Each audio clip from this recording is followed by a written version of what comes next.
IVM. This episode may contain spoilers. You have been warned.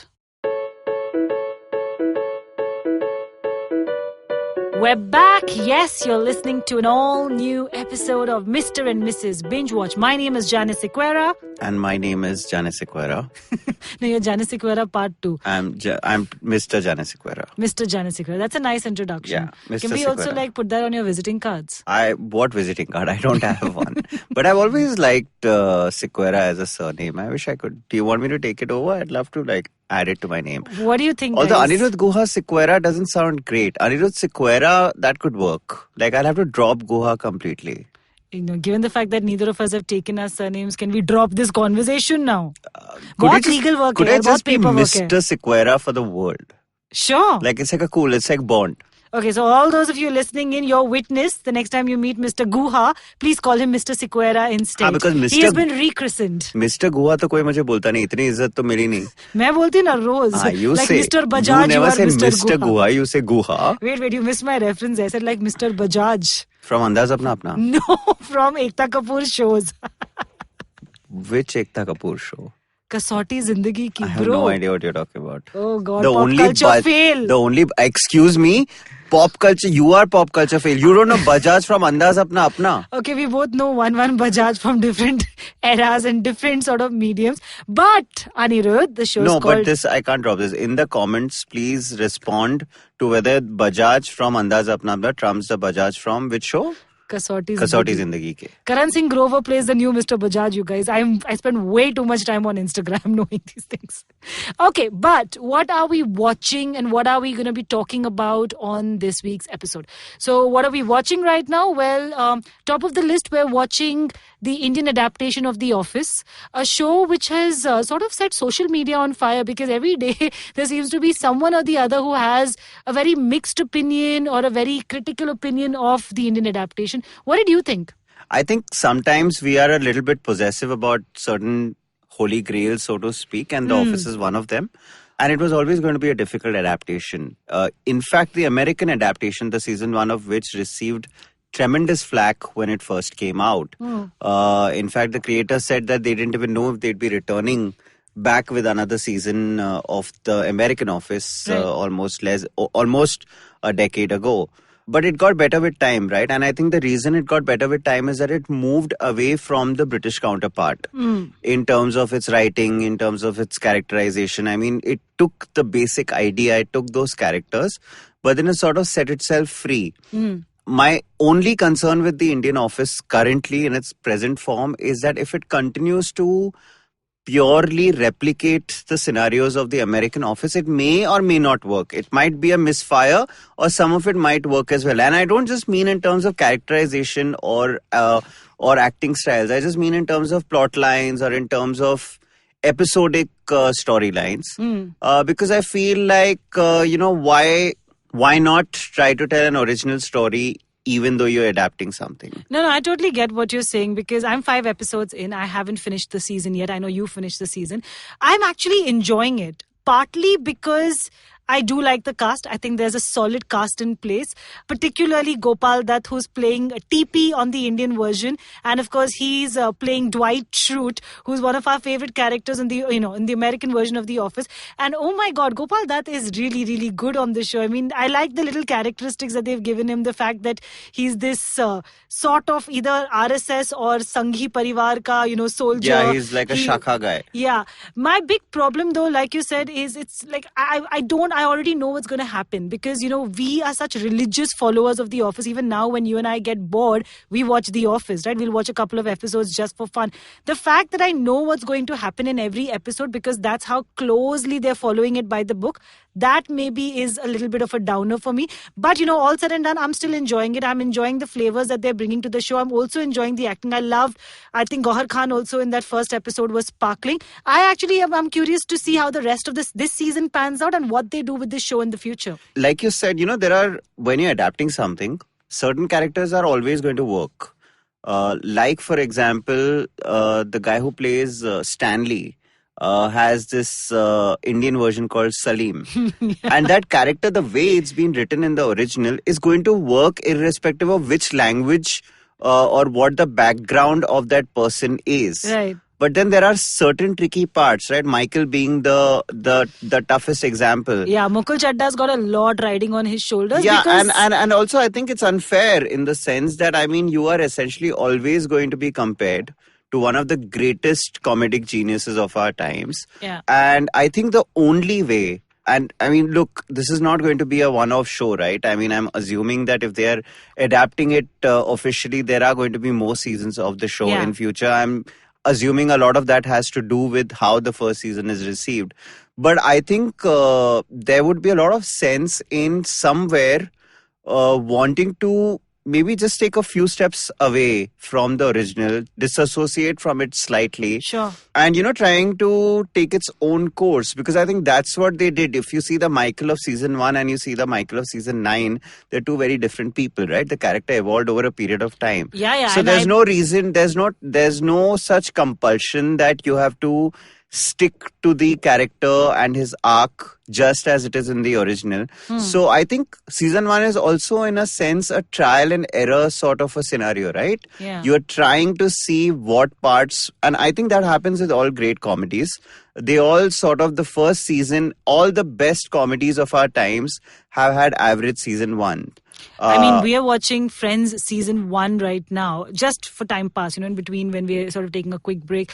And there are lots of cringy moments there as well. But I think that's a very basic nature of any comedy. Because, you're literally just setting up your characters in season 1. Even the writers or the creators of the show don't know where those characters are going to end. Some characters work out better than the others. The ones who you feel will be the primary, sort of characters, you realize the jokes aren't always landing.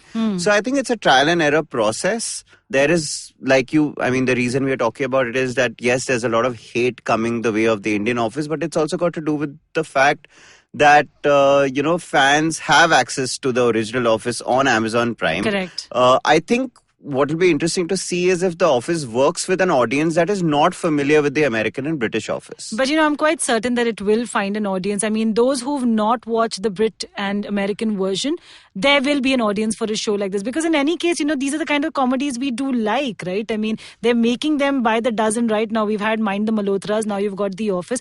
I think that maybe because again, like you said, where we religiously follow the American version, maybe we are not the right audience, and a comparison would never be fair. But for those who've not watched the original British version or the American version, I think there is an audience there for a show like this. I completely agree, and my only hope is that in future, and I hope that whatever mistakes that they feel they may have made in season 1, and really the writers' room are themselves capable of realizing what's working and what's not. I hope that they are, sort of not afraid to take drastic steps, even if that might mean that you are, sort of moving slightly away from the American version of The Office. I mean, I, for one, am all ready to see the more Punjabi side of Mukul Chadda. Yeah. The other show that we're watching right now, of course, is Billions. Season 3 of the show is out. Season 4 of the show is out.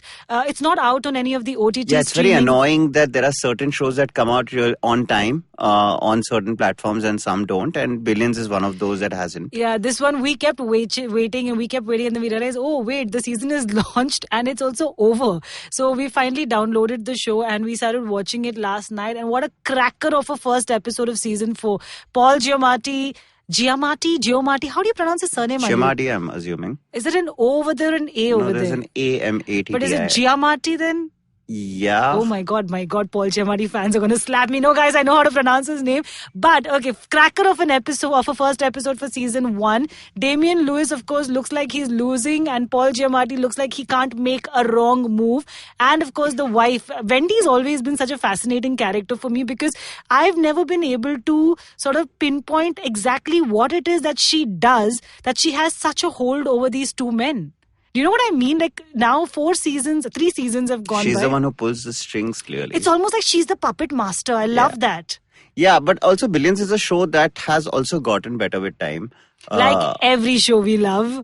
Yeah, but I mean, there are some shows that get distinctly better because they do things in a very interesting way. So, for example, with Billions, which started off on a basic Cain and Abel sort of a setup of two people on different sides of the table going at each other. So Paul Giamatti's character is a district attorney.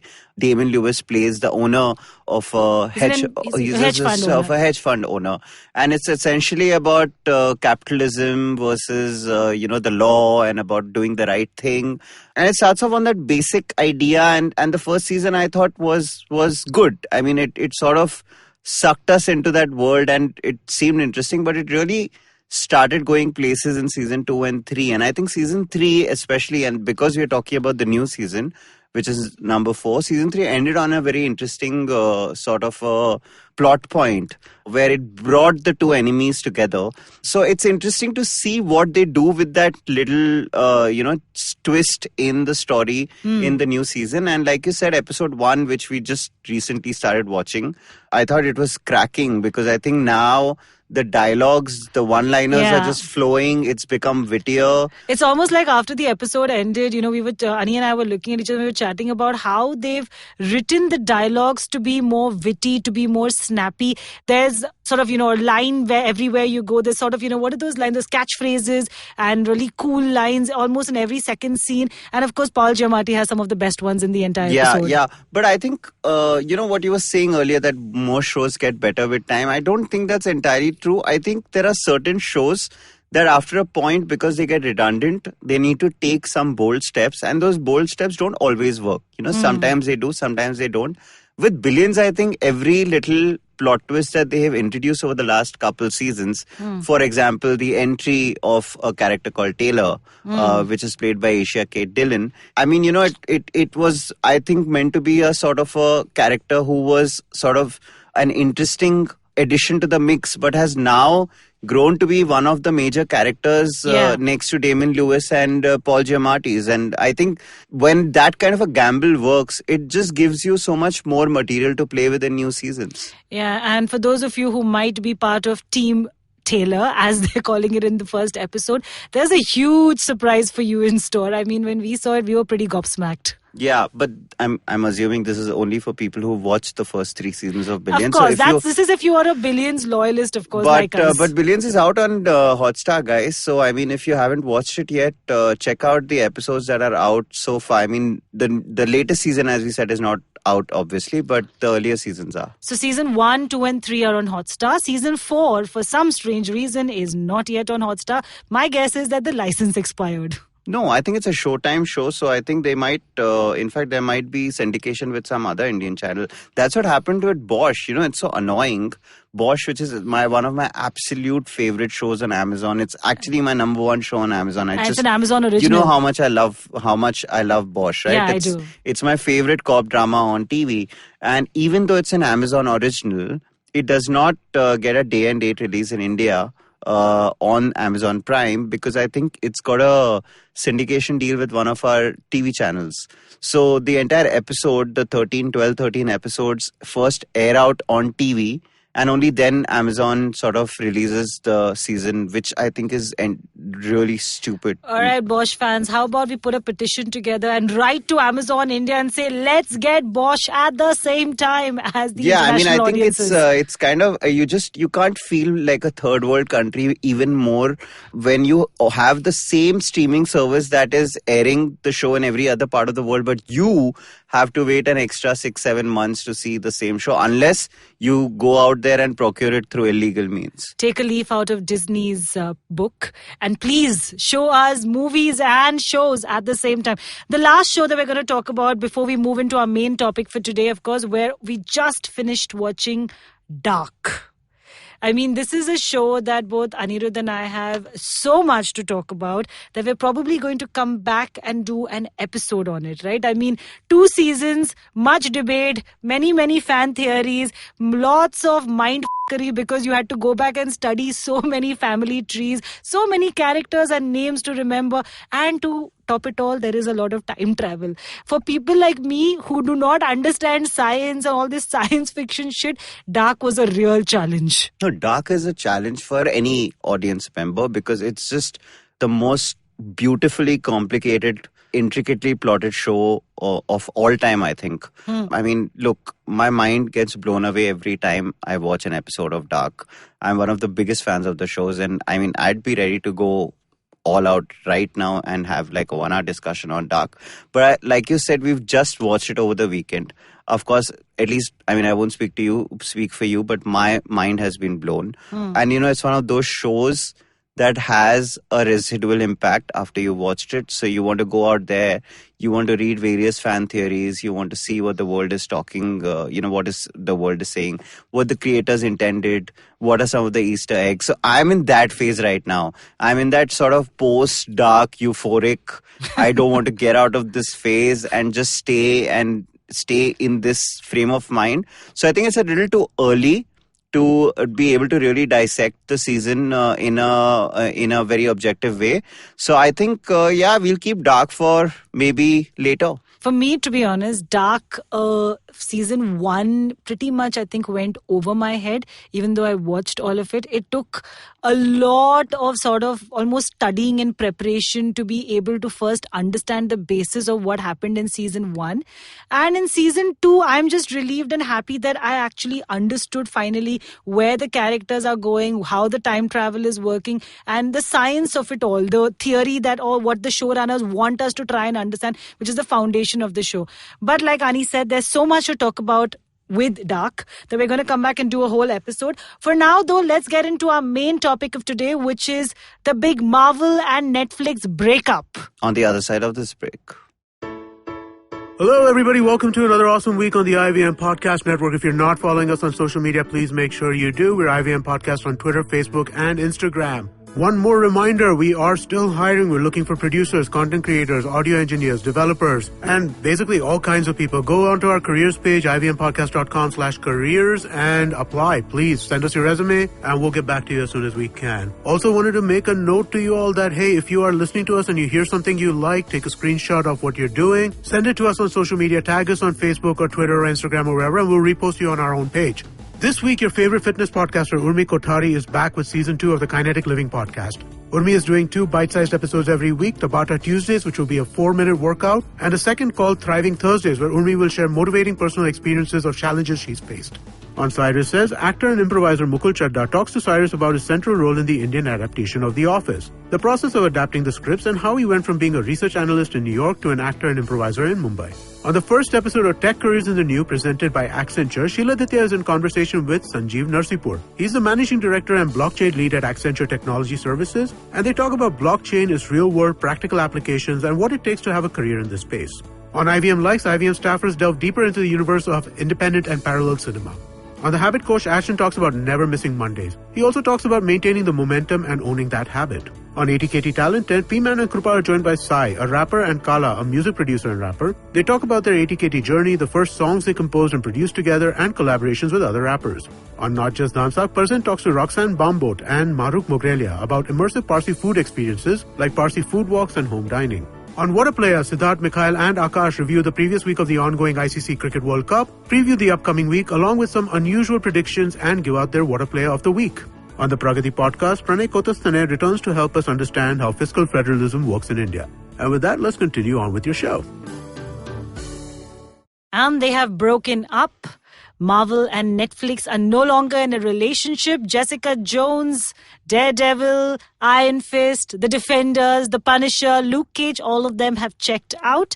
All right, welcome back. You're listening to Mr and Mrs Binge-watch. And of course, Guha and I are talking about what are we going to do now that all the Marvel shows on Netflix are going to disappear. So to give you guys context, we just finished watching the final season, or we don't know if it's the final season, but the 3rd season of Jessica Jones. And basically the last season on Netflix. No, it is the final season. It's been cancelled by Netflix. Let's keep it open-ended because, they might find its way. It might find another home somewhere. For now, it's goodbye from Jessica Jones. And we actually quite enjoyed this 3rd season. I mean, we've constantly... firstly, Jessica Jones is a show, I think, that from season 1, we've loved. We love Kristen Ritter as Jessica. She's ballsy, she's cool, she's nonchalant, she doesn't give a tiny little ass... And she is just one of those women you're constantly rooting for. And what's interesting is that we get not one but 2 antagonists in this season, right, Ani? I mean, there's, of course, Jeremy Bobb, who plays Gregory Salinger, who is this serial killer who literally, Jessica and her team, because by now Jessica almost has a team of people who work with her on all of these cases, right? They just can't seem to nail him or to pin him down, because he can't seem to make a move wrong. He's intelligent, he's smart, he's clean, he's very precise, he's almost surgical in the way that he goes about killing people. Right. And then there is Trish. For me, I think that was the big takeaway of the season, even though, Gregory Salinger was a great villain. I mean, he was really creepy, and, we were frustrated while watching the show. Ki, come on, Jessica, kya kar rahe ho? Like, nail this dude already. But it's when Trish and Jessica go face to face with each other and have to sort of, and Jessica has to take some really tough decisions about her best friend. For me, that was the takeaway of this season. Yeah. No, it was a it was a decent season. You're right. We've never been disappointed in a Jessica Jones, episode ever.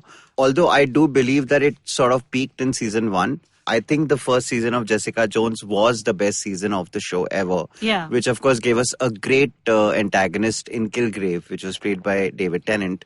And, of course, when Jessica Jones came out, it sort of exploded in a way that it also then sort of gave rise to conversations about consent and abuse. And people were able to find thematic elements within a superhero story, which is what really, really made it such a phenomenon at the time. It made it human in a sense, right? Because these are conversations that are so relatable. And of course, the fact that you're giving us a female protagonist who's battling with all of these issues, it just made Jessica Jones actually all the more likable. Also, I believe all superhero stories that we see now only work when they go beyond the typical genre tropes. I love you 3000. Yeah, so they're all meant to not be those typical superhero stories anymore. There are more genre tropes that you see in all of them. Actually, I'm not sure if Avengers is true, because Avengers is a genre in itself now. I mean, they really can't, sort of break away from whatever they established in the 4 films. Right. But I'm saying something like a Logan, for example, which brings back the character of Wolverine in an interesting sort of a manner.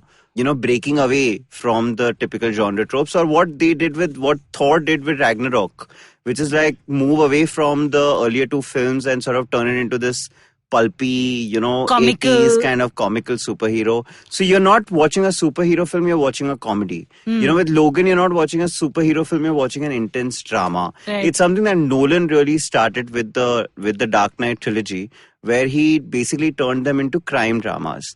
So coming back to the Marvel Netflix universe as well, that's also what they are trying to do, or did try to do. And I think it worked off most phenomenally in a show like Daredevil, which I think is the only Marvel Netflix show which had phenomenal 3 seasons, one after the other. So I think, just to give context to those of you who may not follow this entire thread as closely as we do, so Marvel has done the following shows for Netflix, right? They first came out with Daredevil, which has got 3 seasons. Then they came out with Jessica Jones, which also just finished its final season on Netflix. Then there was Luke Cage, which just had a 2-season run and then was cancelled. Then, of course, came the very controversial Iron Fist, a show that sort of is being... That sucked. That sucked, and is also being blamed for sort of the entire Defenders and the Marvel relationship with Netflix sort of really getting screwed. That was Finn the Jones single-handedly provided the death knell for the Defenders. Is that what you're saying? Yeah, I mean, come on, listen, Iron Fist sucked donkey's balls. And then, of course, when you bring the 4 of them, everyone loved Daredevil, loved Jessica Jones. Luke Cage was okay, Iron Fist was horrible. Then you brought them together in The Defenders, which is again a show that sort of almost exposed all your 4 superheroes for not, like, they didn't work well. They were, if you were expecting the Avengers to come together on TV, Defenders did not do that at all. Then came The Punisher, which has had a 2-season run. So these are the shows that sort of Netflix has. They're still available, by the way, on Netflix. But individually, I think the problem here also is that if all your shows don't work together, if they don't sort of have their own arc and the characters, like we talked about the Avengers, if they don't have their own things to do or their own stories aren't relevant to us and aren't relatable to us, then where does that leave this universe as such, right? Because essentially what you want at one point or the other is for all of them to also come together and for the Defender series maybe to have gone on. No, I think it's a little bit more complicated than that. I think much like your Avengers movies, the cinematic universe, which has had different directors craft the stories of different superheroes, and they are all very thematically different films. Like, for example, the Guardians of the Galaxy has a very typical James Gunn stamp on them. Similarly, each of the shows that came out on the Netflix Marvel Universe were all driven by different creators who gave each of the shows distinct personalities.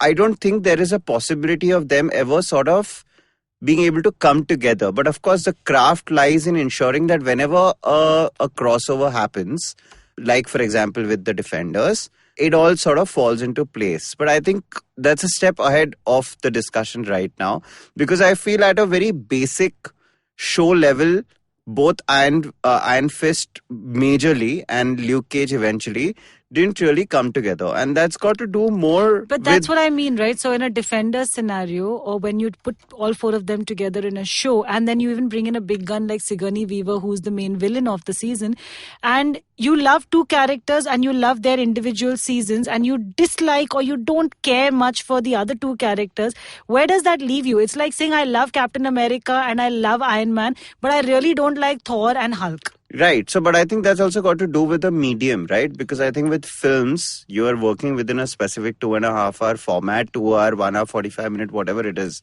With TV, what happens is that if you do not have strong enough content for an entire season to last, they don't necessarily work. I think there were a few things that the Marvel Universe on Netflix could have done differently. So going back to the Defenders, which is going back to rather Daredevil, which is what we were talking about, was the first show that came out, right? Charlie Cox was obviously Matt playing Murdock. Daredevil, and it just was the first time I watched a superhero show that really sort of, took my breath away. Because I mean, it started off, again, going back to what I was saying earlier, it didn't present itself as a typical superhero show. It was really about a crime fighting, it had those dark crime film noir sort of qualities in its storytelling. And, it had some of the most well-plotted characters. And it had a brilliant villain in Wilson Fisk. And also, you were talking about the antagonist of season 3 of Jessica Jones. What makes Salinger so interesting, as was the case with Wilson Fisk, is that both these men are actually not super villains. They don't have any powers. Correct.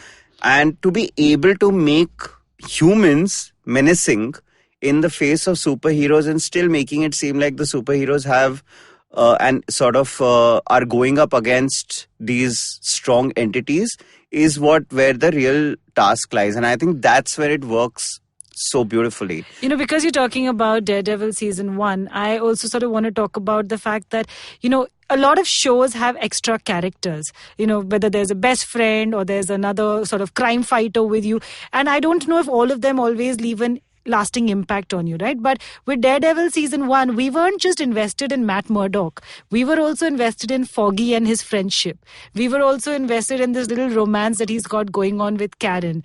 And of course, along with that, the cases that they were sort of helping solve. And then eventually the entire arc moves towards Wilson Fisk and, bringing him down. But I think that's what made, for me at least, Daredevil sort of even more memorable, is that the fact that over 3 seasons, I wasn't just invested in Matt Murdock alone. I also sort of wanted to see what the other characters on the show were doing. Similar to what sort of happens in Jessica Jones, right? I mean, I am invested in Jessica, of course, but I am also invested in Trish. Yeah, sure. So, you need, any of these stories have a set of characters, and some of them work and some of them don't. Like, I can't remember a single other character other than frickin' Finn Jones, who I disliked intensely in Iron Fist. Yeah, but you're right. So, I mean, when something works, then you tend to like everything about it. And when something doesn't work, then you don't remember anything about it at all. But I think it's a little, for example, with Daredevil season 1, if we talk just about Daredevil, in terms of the character's arc, it played out beautifully.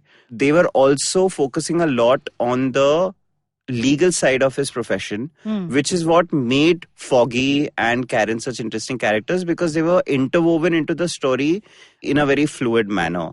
Now, what happens is when you're telling interesting stories is that you're able to create interesting arcs over 8, 10, 13 episode seasons. Now, of course, when these shows came out, they were 13 episode long seasons. And for some reason, the remaining shows continued to stick to the 13 episode format, which I think was the biggest undoing of those shows, because sometimes there is just not enough meat to turn it into a 13 episode show. So, for example, Luke Cage was introduced in the first season of Jessica Jones. So he was a character on Jessica Jones.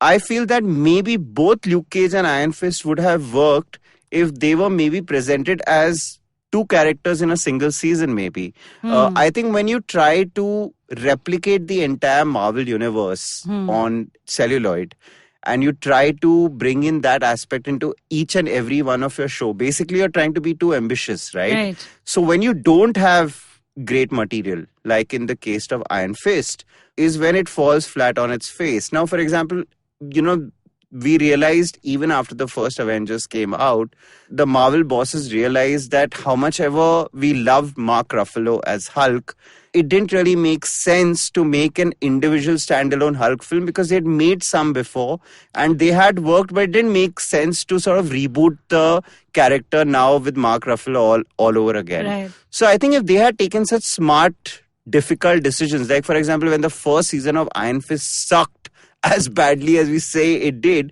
there was really no reason to come back with that. And I remember trying to plot through that season 2, which is again 13 episodes. Oh God. I mean, I think the season 2 we pretty much gave. So season 1, it's like mar ke khatam kiya, because we were just like, because we knew that the Defenders had been announced and that, this show is going to have some connection to what happens possibly in the Defenders, because all these shows at some level you wonder if they're interlinked, right? So we finished the season of Iron Fist sort of somehow, and then season 2 when it came, I think we ran out of steam in the 3rd episode. We're like, bus or nahi. Also, it was a shorter season. It was 10 episodes. So going back to this point about 13 episodes, right? I was reading up on it. So when Netflix signed with Marvel was a time when Netflix was sort of finding its own feet and needed brands like Marvel to boost its own popularity. And at that time, shows like Orange is the New Black and House of Cards, which are of course some of the most loved Netflix originals, were all getting commissioned on the basis of 13 episode arcs. So it's almost like every show that was coming into the Netflix family at that point of time, the contracts would have a 13 episode arc. Which is why, Jessica Jones, in Daredevil, they all had 13 episodes. Now over a period of time, of course, Netflix has realized that 13 episodes is often too long, and they're trying to trim down that entire thing to 10 episodes. But for some reason I can't understand why later seasons of these shows didn't just make it more compact and bring it down to 10 episodes. Like, even though I loved this season of Jessica Jones, the 3rd season, I still feel like if you had shown me in 10 episodes what you showed in 13 episodes, even 8 episodes, I feel like the content wouldn't have dramatically changed. No, I think we are changing as viewers as well, because earlier we were okay to watch 22 episodes of A Good Wife as well, right? Because that's where it began. It began with 22 episodes, used to be the standard for any network show. They used to have 22 episode seasons. So when digital series came in, they started with 12 or 13 episodes because it was a slightly shorter version of telling the same stories, and people were hooked and you wanted time to binge. And now with our attention span shortening and the fact that there is so much content available, to be wanting to dedicate, if you've got a 13 episode season, it means it's about 10 hours or 11 hours of viewing. Easily, So you'd rather watch an 8-part series at 50 minutes long that gets over in about 6-7 hours on a weekend than binge 13 episodes, unless those 13 episodes are truly fascinating seasons. So Daredevil, for example, had a 3rd season which aired, I think, last year in 2018, and it was still as good as the first 2 seasons because they had good enough, whether it was the writing or the fact that they place so much emphasis on character, or because Wilson Fisk, who was the villain from season 1, returned, and so there was greater interest in the season, that it worked. But for some reason, Jessica Jones, great as it is, the first 2 seasons of which were really good, and while I wouldn't complain about season 3, I still feel that it seemed like it, like you said, it stretched. Thoda stretch kar liya tha kafi. So I feel that there needs to be a slightly flexible approach. Now, what is hilarious is that Defenders was an 8-episode show, which I felt was too little because you had 4 characters and so much happening. Yeah. So you actually plodded through 13 episodes of Iron Fist, which is boring as and then you get to the good part, which is the Defenders, and you feel now they're going to build on characters. And There's then going they to be some cheat you and interesting they're like, interactions. nahi, sirf 8 episode. Yeah, it was just basically what happened with the Defenders is that it was so action-packed from beginning to end, which is not necessarily a bad thing. So their reasoning must be, okay, we've made 4 shows, we've established the characters, now let's get down to the action. But when you're a TV audience, you want a little bit more than just interesting set pieces or comedy or interactions between the characters, right? The task is to now take those 4 characters and turn it into a very interesting 8, 10, 13 part series. But I remember watching 8 episodes of Defenders and thinking, yaar, they weren't able to do half of what Daredevil or Jessica Jones did in their 13 episode seasons. So what, are you asking for a Defenders season 2? No, not anymore. Now, I think now it's reached, I mean, it's still all said and done. It's unfortunate that both Daredevil and Jessica Jones were cancelled as well. In fact, a lot of agencies have done independent research to say that while the rest of the shows were failing, suddenly when, Netflix dropped the 3rd season of Daredevil, the reviews were so good that the show actually did exceedingly well. So, so let's understand this, right? By this point, by the time Daredevil season 3 had come out, you of course had Punisher come and fail, Iron Fist the 2nd season come and fail, Defenders come and fail. So when they dropped Daredevil again, they were wondering if the ratings or the viewership would go up, and it actually did. The show was a hit. But I think that's got to do with the fact... I'm in fact curious to also see whether the show, because they're still not talking about whether the viewership has gone up and down. All the news will talk about now is the fact that the relationship and that they've broken up. But I'm actually curious to see how this season of Jessica Jones did as well in terms of just numbers. I'm not sure if it would have done better than Daredevil, frankly, because also I feel that it comes down to the fact that audiences are smart enough to differentiate between one show that is stellar and other shows that belong to the same universe but aren't as good. But talking about season 3 of Jessica Jones also, so the makers actually realized that they were being cancelled by Netflix while they were already shooting the last season. So they had to sort of fix that ending in a hurry. But I genuinely do think that the way they've ended this season of Jessica Jones also, there could be like 100 possibilities of how they could bring back Jessica Jones. Yeah? I mean, they've actually left it on a cliffhanger. They've not closed the show per se and sort of given a goodbye to all the characters. Maybe there's hope. Yeah? I mean, Disney's coming out with its own streaming service by the end of this year.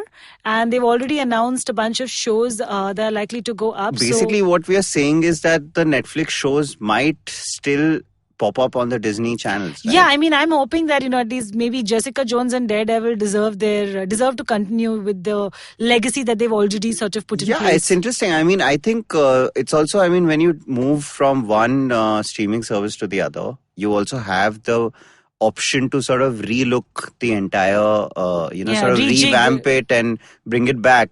But I do believe that at least I really hope, I would love to watch another season of Daredevil if it appears on and Jessica Jones as well.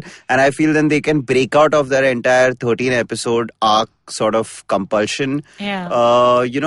Sure, if there is enough material to fill up 13 episodes, why not? But if you want to cut it short, you want to do more crossovers. I always wondered why it is that they, after establishing Defenders, didn't do any more crossovers.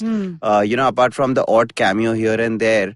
I'd love to see a season which just has Daredevil and Jessica Jones teaming up, for example. Or Luke Cage coming back into the Jessica Jones world. She would be so pissed off with Matt Murdock half the time because he's... This is such different characters, But I right? think that's what I meant when I said that the Defenders didn't really do justice to all these great characters that they'd created. Like, for example, for us, Avengers works because Captain America and Iron Man feed off each other's energies, right? Yeah. And you need to write your scripts in such a manner that all the characters, you can do justice to all of them. It's so beautifully planned, the fact that Disney can think of all this and continue to expand on this universe. Yeah, but while we are on that point, I think in every show that we've watched, whether it's Daredevil, Jessica Jones or Agents of S.H.I.E.L.D. that I'm watching, the starting point to all these universes is the Battle of New York. So basically the logic, and it's a wonderful logic, is that once Battle of New York happened, and the world was exposed to something of such a massive nature where you were seeing things that you could not believe, and you encountered people with superhuman powers. You had literally people from other planets entering the earth. After that, everything becomes believable. So that kind of opens up that entire suspension of disbelief, sort of becomes a lot more acceptable. And it just opens up avenues for you to, take your stories wherever you want. And that was Ani and me discussing the big Marvel and Netflix breakup. The little short points that you should take away from this conversation is that if you haven't watched any of these series yet, allow us to save you some time. Daredevil and Jessica Jones, of course, are a must-watch. The rest of them, well, it depends on how inclined you are to the superhero universe. But Daredevil and Jessica Jones, definitely a must-watch. If you like this podcast, don't forget to check out other interesting podcasts on the IVM network. You can also listen to us on the IVM Podcast app or ivmpodcast.com. You can also follow us on our social media handles. We are IVM Podcast on Twitter and Instagram. And in case you want to reach out to Aniruddha and me on social media and discuss TV shows and movies in general, well, I'm at JanisSec85 on Instagram and Twitter, and Aniruddha is at Aniguha on Instagram and Twitter.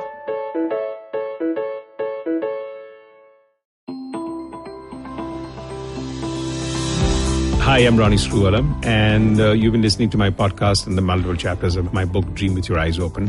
And I think to that, I've had good chats here. And I think chapter 13 in my book is all about Q&As, and I'm sure there are more Q&As. Happy to answer them, so send them in, and happy to have a dialogue with you on that. So if you'd like to ask Ronnie a question, send it to us at dreaming@ivmpodcast.com. If selected, we'll read out your question on the last episode and have Ronnie answer it. You can also send a question to us on social media at IVM Podcast on Facebook, Twitter, and Instagram.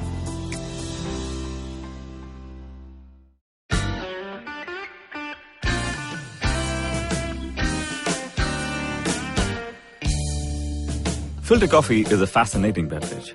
You need to pick the right beans, blend them in the right proportion, roast them to perfection, and slow brew at the right temperature to get the perfect cup. Which is exactly like great conversations as well.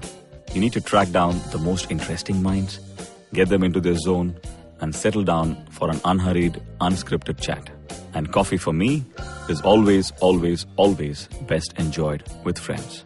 I'm Karthik Nagarajan, and do share my table as I meet some of the most interesting people I know and sit them down for a strong cup of coffee and an even stronger conversation. Join me every Wednesday for a freshly brewed episode. This is not frappe. This is the Filter Coffee Podcast.